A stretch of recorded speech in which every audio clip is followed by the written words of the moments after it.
What is up, guys, and welcome to PLO Poker Coaching and Breakdowns. Let's jump into the action here from a hand I played on Ignition at 1-2. We are in the cutoff with double suited tens, which is a standard open, and we get cold called from the button. Flop comes down Queen 10-3 two-tone, and this is a board that is going to hit our opponent's cold calling range pretty hard, so we are not going to have a range advantage or a polarity advantage, and we are out of position at a reasonably high SPR on a dynamic board. So this is going to be a high frequency check, and you can see that in the solver. It goes for an 11%, 12% betting frequency, but you can simplify this to checking full range without losing any EV. So we do go ahead and check, and our opponent stabs, which he should do with about 50% of his range, and we have a decision to make with our middle set and no backup. We do have to be careful on these boards with our check raising range, just because there are going to be so many tough runouts for a lot of our value hands that would want to raise, and it's also going to be harder to check raise bluff on these boards, given that our opponent is likely to have something to continue with, given that this board is very connected and dynamic. So most of our value raising on this board is going to come from top sets and big combo draws. And, if we want to balance that range, that's what our bluff should look like as well. So if we have a hand like King 10-10-7, we have middle set, no backup, this is not really going to fall into either one of those categories. And we don't want to be raising too merged out of position. We really just want to represent nutted hands.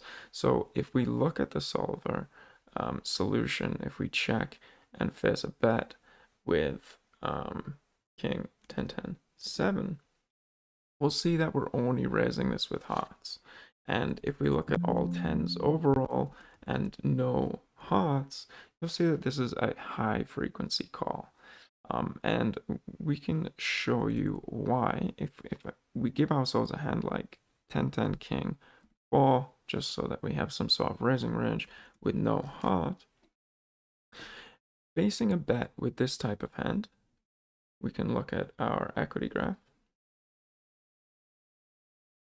and we will see that we actually have pretty solid equity, 66%, and we're kind of just crushed by queens. Everything else we're doing all right against if we're just calling.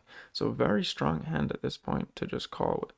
However, if we raise and our opponent ends up jamming on us, and then we look at the hands that he is going to do that with, we're in trouble.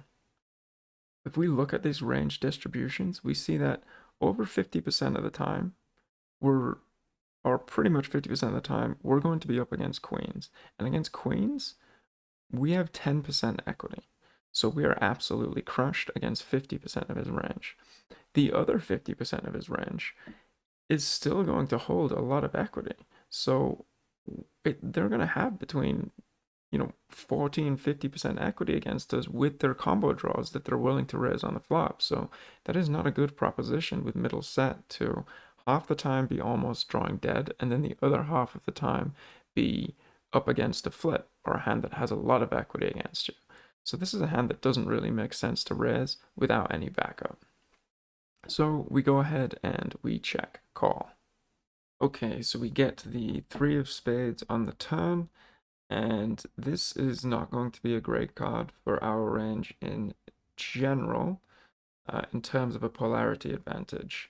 So when we don't have or suffer from a polarity disadvantage out of position, we're going to check a large majority of our range. We capped ourselves on the flop by not raising, and so our opponent is likely to have more boats and the nuttier hands in this situation, which you can see here if we look at the equity graph. You can see that we actually have good equity.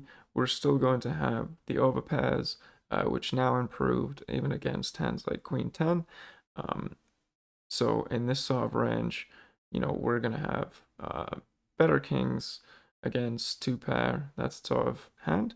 But the polarity advantage is going to lie here with the button, who is going to have more sets, more boats, and so we will check to him from a large portion of the time.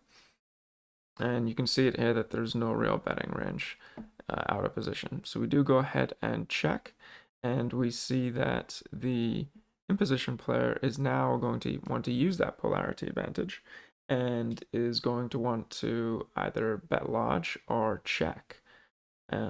We actually see a small sizing from the imposition player here, which in game makes me a little more nervous because I feel like this polarizes his hand even further. So he's going to have quite weak hands or very strong hands here. He's not really going to be betting this much with like a 3 because people overvalue protection quite a lot. But obviously we're never folding, and we need to decide whether we're going to call or raise. And one of the key things here that we want to look at is we want to unblock hands that he can actually call with. So we do obviously unblock the 3, so that's good. We also unblock hearts and spades. And so if we are unblocking these types of hands and we raise small, we're still going to get called most of the time by hands that are drawing dead. So that is obviously a good result for us. And if we look at the specifics of our hand, the only real blocker that we have is a king, which would block some of the straight draws. But if we look at this in the solver, and we look at king 10, 10, 7, and if we face a half pot size bet, we'll see that the majority of these hands do want to call, but if we have no heart and no spade, we are actually going to raise small, and that is pretty much the theme with most of the 10-10 hands. You can see here that it's a pretty split frequency between calling and raising, but if we remove hearts or spades, we can see that we're basically almost always raising these combos. I went for the smaller size. There can be a mix. Our particular hand happened to be a solver small size raise.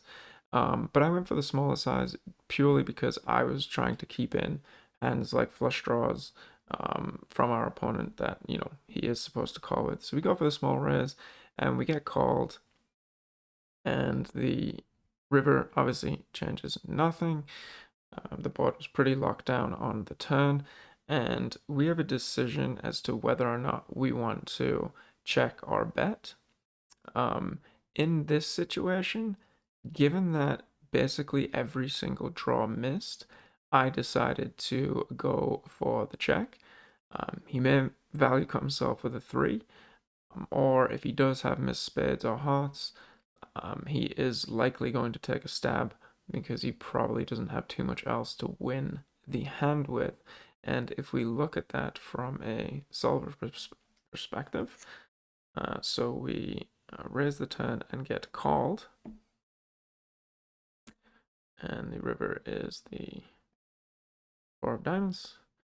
So in this situation, if we look at the equity graphs once again,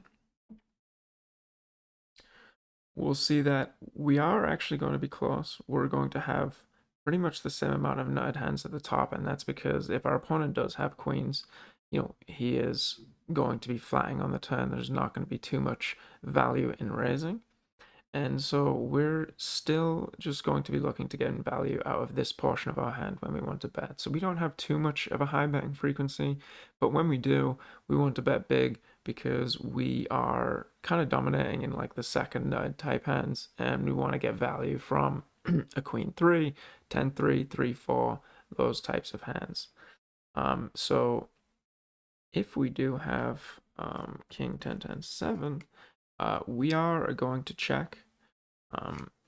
And this is what we go ahead and do, and then we face a pot size bet from our opponent, which, I mean, we're never folding. I did make a slight mistake here.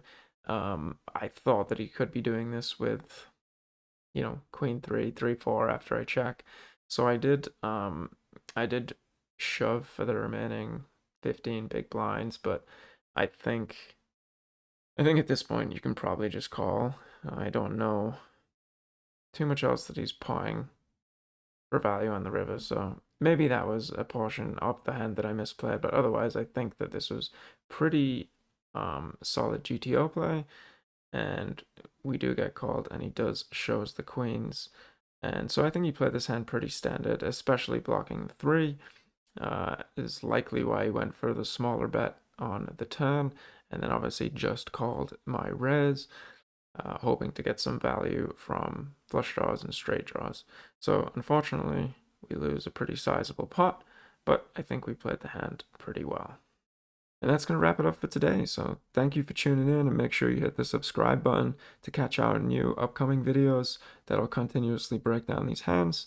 And also check out our website at PLOpokercoaching.com if you are interested in any of the articles, in-depth analytics that we have there. Make sure you check that out.